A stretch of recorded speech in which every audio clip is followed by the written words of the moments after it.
Taifa la Mungu, tumsifu Yesu Kristo. Ndugu zangu, karibuni tuweze kusikiliza masomo ya Dominika ya sherehe ya Pentekoste, ambapo kiliturujia tunafikia mwisho wa sherehe za Pasaka, na katika kilele hiki cha sherehe za kumshangilia Kristo mfufuka tunapokea ahadi tuliyoahidiwa na Bwana wetu Yesu Kristo, ambaye yeye mwenyewe anasema hata tuache yatima, na katika utimilifu huo anatupatia Mungu Roho Mtakatifu katika utajiri wa karama na vipawa vyake katika maisha yetu, ili tuweze kudumu katika yale ambayo Bwana wetu Yesu Kristo ametufundisha, na ili tuweze kutafakari vyema ujio wa Mungu Roho Mtakatifu. Katika liturujia ya siku hii ya leo, somo la kwanza litatoka katika kitabu cha Matendo ya Mitume sura ya 2 mstari wa 1 hadi wa 12, na Zaburi tutaisoma kutoka Zaburi ya 104. Somo la pili litatoka katika waraka wa Mtume Paulo kwa Korinto sura ya 12 mstari wa 3b hadi mstari wa 7 na wa 12 hadi wa 13. Lakini pia somo la Injili tutasoma kutoka katika Injili ya Mwinjili Yohane sura ya 20 mstari wa 19 hadi wa 23. Basi wapendwa taifa la Mungu, niwaalike tuweze kusikiliza Injili kama ilivyoandikwa na Mwinjili Yohane. Bwana awe nanyi. Somo la Injili takatifu ilivyoandikwa na Yohane. Ikawa jioni siku ile ya kwanza ya juma, pale walipokuwapo wanafunzi milango imefungwa kwa hofu ya Wayahudi, akaja Yesu akasimama katikati akawaambia, amani iwe kwenu. Naye akiisha kusema hayo, akawaonyesha mikono yake na ubavu wake. Basi wale wanafunzi wakafurahi walipomwona Bwana. Basi Yesu akawaambia tena, amani iwe kwenu. Kama Baba alivyonituma mimi nami nawapeleka ninyi. Naye akiisha kusema hayo, akawavuvia akawaambia, pokeeni Roho Mtakatifu. Wowote mtakaoondolea dhambi wameondolewa, na wowote mtakaowafungia dhambi wamefungiwa. Neno la Bwana. Sifa kwako, e Kristo.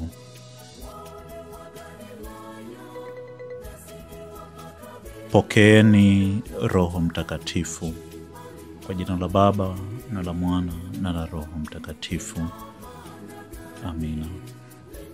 Ndugu zangu katika Kristo, sherehe ya Pentekoste ni moja kati ya sherehe kubwa katika imani ya Wayahudi.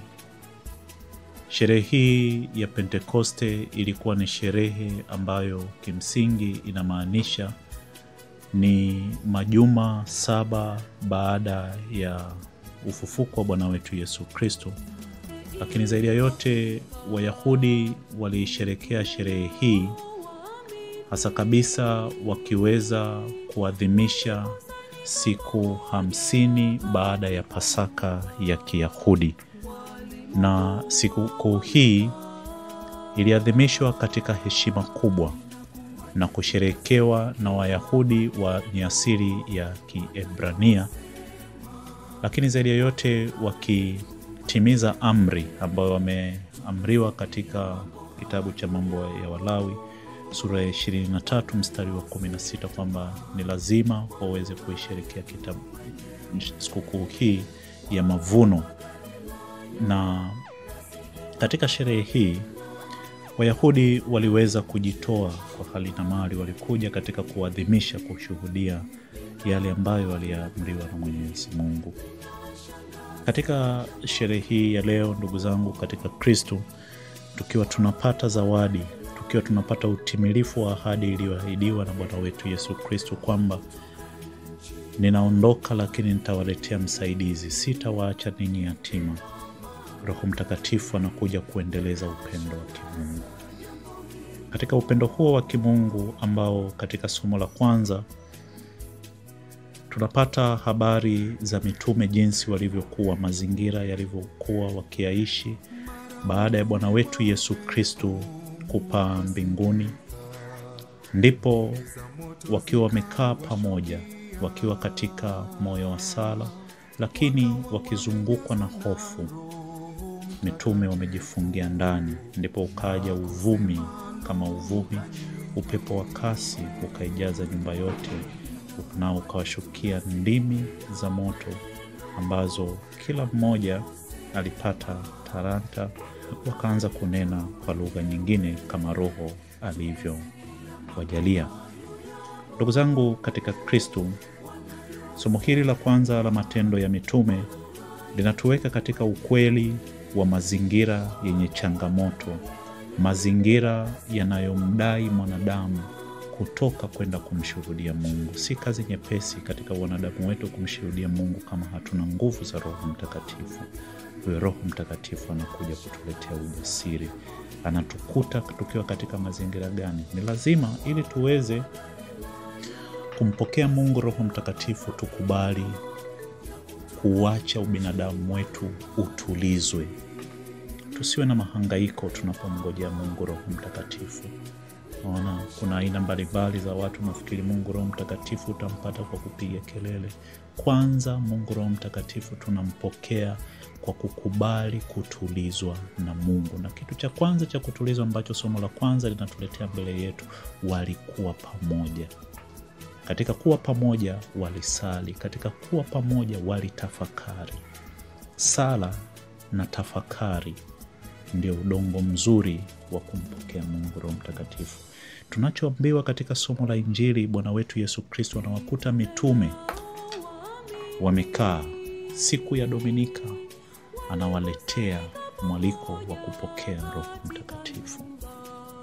Wamekati pamoja, milango imefungwa kwa hofu ya Wayahudi. Akaja Yesu akawaambia, amani iwe kwenu. Ndugu zangu katika Kristo, ni lazima tuwe wanafunzi, lazima tuwe wafuasi tunaojua kutengeneza mazingira ya amani. Mazingira ya amani katika somo la kwanza Yesu anawaambia walikuwepo mataifa tofauti tofauti. Katika uhalisia wa utofauti wa makabila, utofauti wa mipaka ya kijiografia, utofauti wa kisiasa, kama kuna mwanadamu ambaye hata kubali kuweza kutulia katika moyo wa sala, katika tafakari ya maisha ya kutafakari matendo makuu ya Mungu, mwanadamu anaingiwa na hofu. Ndugu zangu katika Kristo, Kinachooneneka katika somo la kwanza, wakajawa na Roho Mtakatifu, wakaanza kunena kwa lugha tofauti. Ni lugha gani? Na wenyewe wakasema waliweza kusikia katika utofauti wa lugha hizo, walisikia katika lugha zao za asili, lugha zao walizozaliwa nazo. Basi tunaweza tukajiuliza kwa msingi, umezaliwa na lugha gani? Je, nimezaliwa na lugha ya Kisukuma, nimezaliwa Mchaga, nimezaliwa Mpare, nina lugha ya Kipare au Kimasai au lugha yoyote ile ambayo unaweza kaifikiria? Cha msingi utakumbuka na kujiuliza kwamba kila mmoja wetu akijiuliza swali hilo kwamba kama mitume walipata Mungu Roho Mtakatifu karama hizo, wakaanza kunena kwa lugha tofauti na kila mmoja akaweza kusikia kwa lugha aliyozaliwa nayo. Ni ipi hiyo lugha tuliyozaliwa nayo, ambayo baada ya kumpokea huyu Mungu Roho Mtakatifu anatupa nguvu ya kuweza kusikia? Watu wengine wanapoongea katika utofauti wa lugha zao, tunawasikia katika lugha yetu ya asili. Lugha uliozaliwa nayo ni ipi? Mwisho wa siku ukirudi, unaona hatuna lugha zaidi ya lugha nzuri ya uumbaji wa Mungu, lugha nzuri ya upendo wa Mungu uliotuumba, na tumfanye mtu kwa sura na mfano wetu. Ni katika umoja wa Utatu Mtakatifu ambao katika kazi takatifu, katika kazi ya upendo wa kumuumba mtu, walitufananisha na uhalisia wao, walitufananisha na umoja wa huyo Mungu ambaye anaishi katika nafsi hizo tatu. Waliturudisha katika mwanzo, kama kitabu cha Mwanzo, na tumfanye mtu kwa sura na mfano wetu. Na baada ya kuumba katika upendo ule, vitu vyote vilikuwa ni vyema. Sasa leo tujiulize, mimi na wewe tunaongea lugha gani katika utofauti wa karama zetu? Tunaongea lugha gani katika utofauti wa mipaka ya kijiografia? Tunaongea lugha gani katika utofauti wa itikadi zetu za kisiasa au za kidini? Tunaongea lugha gani? Tukimkosa Mungu Roho Mtakatifu, tutaongea utofauti wa lugha zetu na hatutaweza kusikilizana, kwa sababu hatutakuwa na upendo ule wa mwanzo ambao ulituumba, ambao ulitualika katika makuu ya Mungu. Ndicho ambacho tunatafakarishwa katika somo la pili, ambapo tukitafakari mwaliko wa kupokea ahadi hii ya Mungu Roho Mtakatifu, tunakumbushwa ni katika utofauti ule wa kumpokea Mungu Roho Mtakatifu kwamba Mungu ametuumba kila mtu ni tofauti, lakini huo tofauti unatakiwa uchujwe na upendo, na baada ya kuchujika katika upendo wa kimungu, ndiko tunaweza kufaidiana, ndiko tunaweza kusikilizana. Utofauti wetu wa kiitikadi, utofauti wetu wa kijiografia, utofauti wetu wa hadhi, utofauti wetu wa maisha, utofauti wetu wa elimu, hatuwezi tukasikilizana katika utofauti huo. Kama mimi niliopewa utofauti wa karama kinyume na mwenzangu, sina upendo, sichuji karama yangu katika upendo, katika roho ya Mungu yenye upendo, roho inayounganisha, tutaendelea kuonana ni mahasimu, tutaendelea kuonana ni maadui. Tunamhitaji Mungu Roho Mtakatifu ambaye ni upendo kati ya Mungu Baba, Mungu Mwana na Mungu Roho Mtakatifu. Anaendelea kushikilia, ndio gundi, ndio umoja unaendelea kushikilia, kwamba hata katika utofauti wa utendaji kazi wao, Mungu Baba anaumba, Mungu Mwana anakomboa, Mungu Roho Mtakatifu anaendelea kutakatifuza na kutukumbusha yale ambayo tumefundishwa na Mungu nafsi ya pili, Bwana wetu Yesu Kristo. Tuendelee kuwa wamoja. Je, unaishije utofauti wa yale uliopewa na Mungu? Kuna watazamaji walio na karama tofauti zaidi ya zile ulizopewa na Mwenyezi Mungu. Leo Mtume Paulo ananiambia mimi, anakuambia wewe, unatumiaje karama? Je, unazitumia karama katika upendo ule ambao ni uunganifu?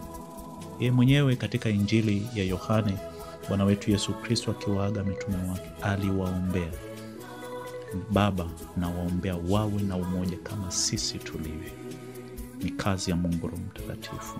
Ni katika kusikiliza maaguzi ya kiroho ndiko tunaweza kuendelea kutumikia utofauti wa uhalisia wetu katika maelekeo ya kimungu. Mzaburi anatukumbusha kwamba Mungu siku zote anapotupatia huyu Roho Mtakatifu, anaposema pokeeni Roho Mtakatifu, anataka afanye upya, anataka abadilishe. Waipeleka roho yako Bwana, nawe waufanya upya uso wa nchi. Leo tunapata mwaliko wa kupokea Mungu Roho Mtakatifu. Ni jaribu hili, ni msalaba huu. Je, ninapompokea Mungu Roho Mtakatifu, niko tayari kupyaisha mtazamo wangu wa maisha? Niko tayari kubadilisha hali yangu ya kujitenga na watu wengine kwa sababu ya karama nilizopewa na Mungu? Niko tayari kuruhusu kwa nguvu ya neno lile ambalo lilisema na tumfanye mtu, neno lililoumba, neno lililokupatia karama na neema hizo unazoziishi leo, neno lililokuumba na kukupatia hayo unayoyaishi leo, labda wakati mwingine unayaishi kwa kiburi na kujitenga na wengine kwamba mimi nimefika. Umehodhi karama za Mungu kwa kujifaidisha mwenyewe. Je, upo tayari kumpokea Mungu Roho Mtakatifu akupe kitu kipya, ubadilike? Umekuwa baba, umepewa karama ya kuwa baba, unautumiaje ubaba wako? Uko tayari kubadilisha? Kama umeutumia ubaba wako kinyume na mapenzi ya Mungu, kama umeutumia wewe kuwa mama, wewe kuwa mtoto ndani ya familia, uko tayari kubadilisha hilo? Ni katika kukubali kubadilisha hilo, kubadilisha yale yote ambayo hayaendani na upendo wa kimungu katika kupokea na kuziishi karama hizo, ndipo tunapata amani. Ndipo tunapata hii amani ambayo Yesu anasema amani iwe kwenu. Amani. Mazingira gani ambayo yanapoteza amani ya kweli? La kwanza, amani ya kweli haikosekani kwa kumuua mtu mwingine, kwa kumuonea mtu mwingine, kwa kumshutumu mtu mwingine. Amani ya kwanza inakosekana kwa kukosa uwepo wa Roho wa Mungu katika nafsi zetu. Ukikosa uwepo wa kiroho, Roho Mtakatifu akakutindikia ndani ya maisha yako, ndani ya nafsi yako, unaweza ukamdhuru yoyote, unaweza ukamwangamiza yoyote, unaweza ukamuonea yoyote, na wala usijali ni kwa nini unayofanya hayo. Pokea Roho Mtakatifu, achana na kuumiza watu. Roho Mtakatifu analeta faraja. Roho Mtakatifu analeta matumaini. Roho Mtakatifu anageuza maisha yako, yale mageuzo ya ndani, metanoia, kubadilika kwa ndani. Analeta chagizo la kubadilika kwa ndani. Je, niko tayari?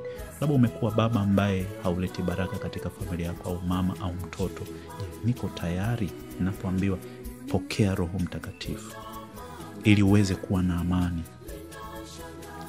Katika somo la Injili, mwinjili Yohane anatuambia Bwana wetu Yesu Kristo yeye mwenyewe akawapatia uweza mitume wake. Pokeeni Roho Mtakatifu. Wowote mtakaoondolea dhambi wameondolea, na wowote mtakaofungia dhambi wamefungiwa. Kwa nini unajifungia katika kushindwa kuishi upendo wa kiroho, upendo wa kimungu, katika kuleta amani, katika kuleta umoja, katika kuleta utulivu katika maisha yako? Sababu wakati mwingine umeishi uhalisia huo, umewaonea watu wengine, umewasengenya watu wengine kwa kukosa huyu Roho wa Mungu ndani mwako. Kunako njia, sakramenti ya upatanisho. Unapompokea Mungu Roho Mtakatifu, ni mwaliko wa kwenda kukabidhi madhaifu yako kwa Mungu. Acha Mungu Roho Mtakatifu akupekue, anijue ndani ya nafsi yangu udhaifu wangu ambao hauendani na upendo wa Mungu ni upi. Nenda ukaungame. Kuna watu ambao wamepewa nguvu hizi za Roho Mtakatifu kuondoa dhambi. Sakramenti ya kitubio inaleta amani. Sakramenti ya kitubio ni uwepo wa Mungu, ni Mungu mwenyewe anayesamehe dhambi. Je, niko tayari? Kama yule mwana mpotevu tunaosoma katika Injili ya Luka sura ya 15 mstari wa 11 hadi wa 32. Alipozingatia moyoni mwake, si kwa kuzingatia kwa hekima na akili za kibinadamu, ni Roho wa Mungu, ni Roho Mtakatifu anatukumbusha asili yetu, mwanzo wetu, anatukumbusha ladha ya upendo wa kimungu katika maisha yetu. Je, Unaposikia sauti ya kubadilisha maisha yako, unafanya nini? Ondoka. Sakramenti ya kitubio ipo, na Mungu Roho Mtakatifu yupo katika kuondolea dhambi na kukurejeshea amani. Sakramenti ya kitubio inatufanya tuwe wapya, na baadaye tunakuwa radhi kwenda kupokea utume wake. Ni katika uwepo wa nguvu za Roho Mtakatifu ndiko tunafanyika mitume, ndiko tunafanyika wamisionari. Hatuwezi tukaifanya kazi ya Mungu, hatuwezi tukatoka ndani ya nafsi zetu, ndani ya jamii zetu, ndani ya familia zetu, ndani ya kazi yako, uende ukawatumikia watu wengine ambao wana utofauti wa karama uliopewa na Mungu. Pokea Mungu Roho Mtakatifu katika Dominika hii ya leo, na zaidi ya yote ukapate nguvu ya kuendelea kumshuhudia Mungu. Zaidi ya yote ukawe mpya, ukapyaishe maisha yako na watu waliokuzunguka. Nikutakia amani ya huyu Mungu Roho Mtakatifu, Roho Mtakatifu ambaye anataka kufanya upya. Fanya upya maisha ya wito wako, kama ni wa ndoa, ni wa upadre, mwito wa kuwahudumia watu wengine, kufundisha, udaktari na kila aina ya kazi lazima ifanyike upya kwa uwepo wa Roho Mtakatifu. Takia amani, na Mungu Roho Mtakatifu aendelee kuwa nawe katika kufanya utulie, uwe kitu kimoja na Mungu, na zaidi ya yote uwafaidie watu wengine karama ulizopewa na Mungu kwa ajili ya amani ya kuwa na Mungu ndani mwako na kwa ajili ya utakatifu wako. Na baraka yake Mungu Mwenyezi, ya Baba na Mwana na Roho Mtakatifu iwashukie na kukaa nanyi daima. Nimekuwa nami Padri Joseph Elias Bulongo katika tafakari hii ya Dominika ya Pentekoste.